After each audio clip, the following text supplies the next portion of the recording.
Hello everyone, आज है 13 अगस्त और आज इस वीडियो में हम बात करने जा रहे हैं एनएचपीसी के बारे में। लगातार गिरावट यहाँ पर अभी भी जारी है। 95 रुपीज़ पर शेयर पहुँच चुका है। एक महीने का ग्राफ देखो तो लगातार गिरा है। 115 रुपये से लगातार गिर रहा है। बीच बीच में अगर एक दो दिन की तेज़ी दिखाने की कोशिश करता है फिर गिर जाता है। 17% की गिरावट ज़रूर देखने को मिली है, बात करेंगे उसके बारे में। लेकिन उससे पहले अगर आपने अभी तक चैनल को सब्सक्राइब नहीं किया है तो प्लीज़ अभी इसे सब्सक्राइब कर लीजिए, क्योंकि आगे भी बहुत सारे वीडियोज़ हैं जो आपको काफ़ी ज़्यादा हेल्प करेंगे। तो 95 रुपीज़ पे आ चुका है और एक महीने में 17% की बड़ी गिरावट दिखाई। और देखो बहुत ही साइलेंटली जा रहा है ये नीचे। अगर आप देखोगे तो एक दिन की गिरावट उतनी ज़्यादा देखने को नहीं मिलती, 1% जितना गिरा ज़रूर है। लेकिन एक महीने में देखोगे तो लगातार धीरे धीरे करके बहुत ज़्यादा ये गिर ज़रूर चुका है। हालांकि एक साल में खूब पैसा बनाया भी है। 90% का ग्रोथ है पिछले एक साल में। शानदार तेज़ी आई थी, पैसा डबल बहुत ही कम टाइम में कर दिया। उसके बाद लगातार ये कंसोलिडेट कर रहा है। जो 100 रुपये का सपोर्ट लेवल था इनिशियल, वो भी यहाँ पर अब टूट चुका है।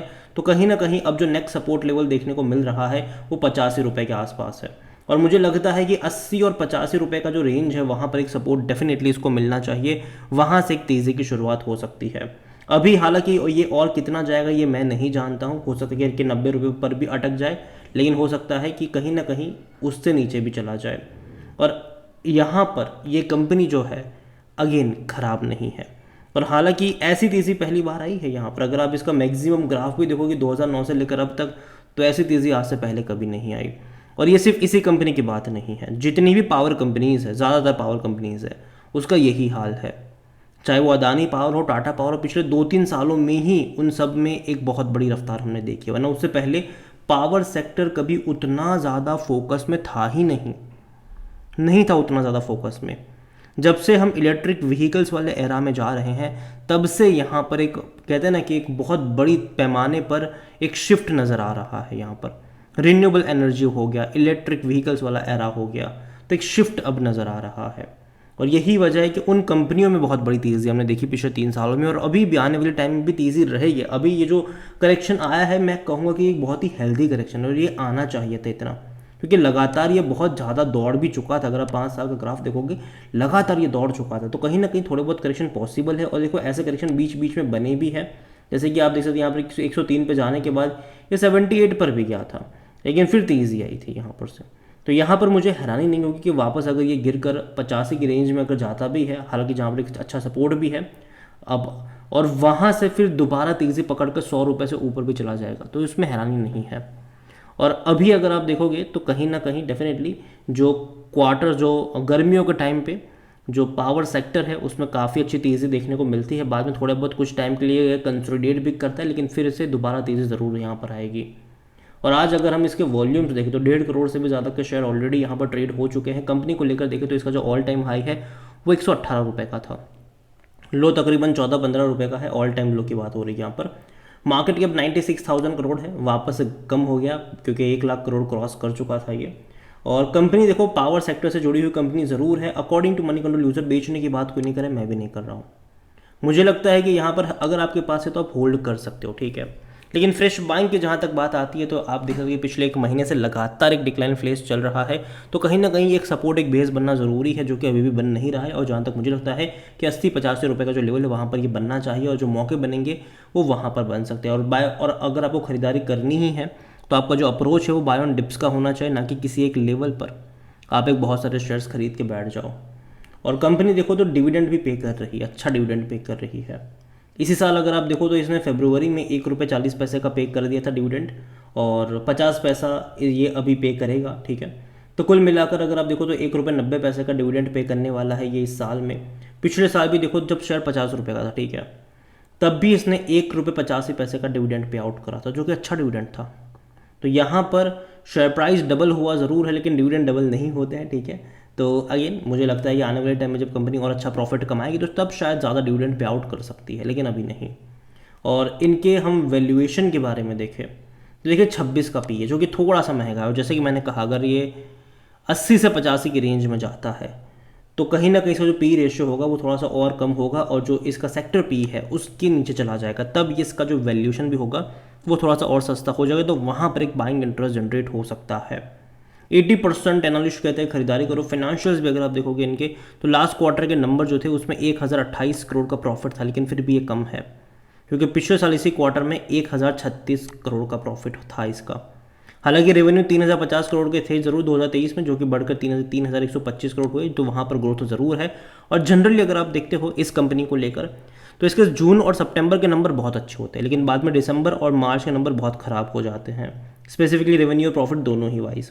अगर आप देखोगे तो जून में इनके जो प्रॉफिट है वो 1000 करोड़ से भी ज़्यादा के होते हैं, सितंबर में वही प्रॉफिट 1500 करोड़ चला जाता है, लेकिन दिसंबर में वही प्रॉफिट 500 करोड़ में आ जाता है, जो दिसंबर और मार्च क्वार्टर होता है ये। तो इस बार के जून के जो नंबर्स है वो अगेन एक्सपेक्टेड था कि इतने ही आएंगे, 1000 करोड़ के आसपास ही होगा, रेवेन्यू भी 3000 करोड़ से ज़्यादा का ही होगा, तो वैसा ही रहा यहाँ पर। और जाहिर सी बात है ये एक्सपेक्टेड था, तो कोई उतनी बड़ी तेज़ी भी नहीं आई यहाँ पर। सितंबर के भी एक्सपेक्टेड ही रहने वाले कि अब 1500 करोड़ से ज़्यादा का प्रॉफिट होगा और 1300 या फिर 1500 करोड़ के, सॉरी 3500 करोड़ के आसपास के इनके जो रेवेन्यू है वो देखने को मिलेंगे। तो वैसे ही आए तो अगेन कोई उतनी बड़ी बात नहीं होगी।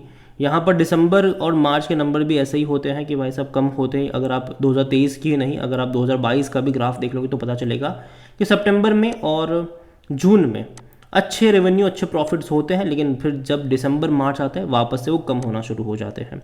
तो ये चीज़ ज़रूर है। और जहाँ तक शेयर होल्डिंग के बारे में देखें तो प्रमोटर की होल्डिंग 67.40%। प्रमोटर कौन है? गवर्नमेंट, यहाँ पर सरकारी कंपनी है ये, और इंस्टीट्यूशन भी अच्छी खासी क्वांटिटी में है।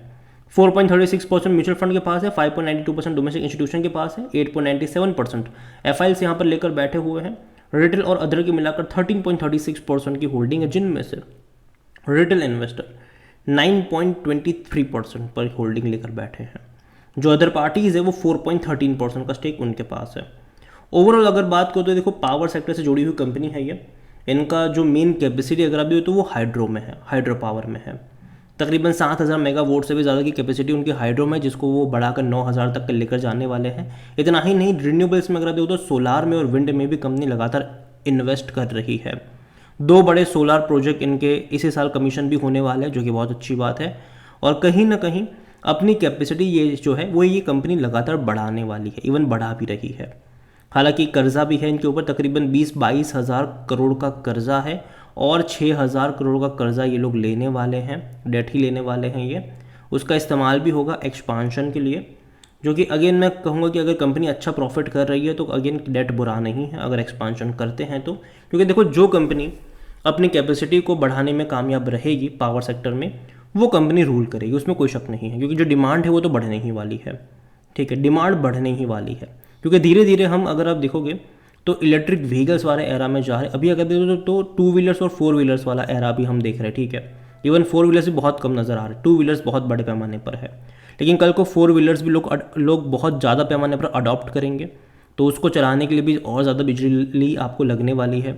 इसके अलावा जो हैवी व्हीकल्स है, ट्रक्स हो गए, बसेस हो गई, ठीक है, तो वो भी यहाँ पर आपको बड़े पैमाने पर जब देखने को मिलने वाली। खास करके स्टेट गवर्नमेंट जो है, जो ट्रांसपोर्टेशन के लिए अगर उसको अडॉप्ट करती है, अभी तो देखो सिटी बस तक ही सीमित है, ठीक है, जो इलेक्ट्रिक बस होती है वो।